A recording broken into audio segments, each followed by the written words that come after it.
this is the Walmart where that surveillance video captured Javion Magee buying a rope. Investigators then say that he came outside into this parking lot and gave a homeless person more than $200 in cash before heading out. Then the next day, he was found dead. And Sheriff's Office tells us today that a rope was wrapped around his neck 11 times.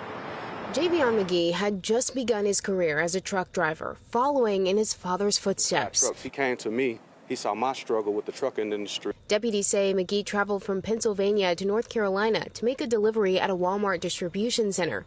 The next day, deputies found his body under a tree with a rope wrapped around his neck. Etched in black, a call for answers. Magee's family emotional.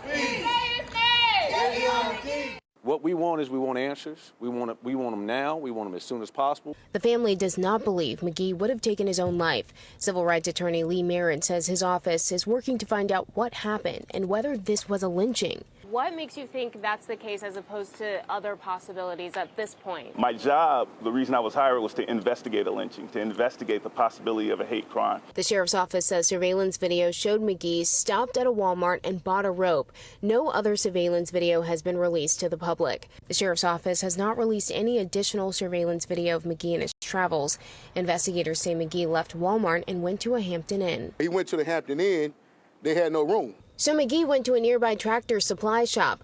Within the span of about an hour, investigators say surveillance video shows Magee go back and forth to his truck multiple times until he eventually walks out of the camera view towards a tree line and doesn't return.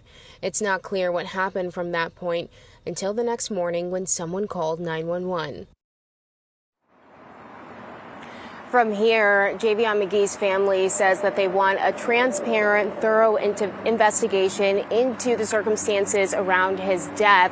Their attorneys say that they will be ordering an independent autopsy once they get his body back. At this point, the preliminary autopsy says that there were no defensive wounds that shows in that report.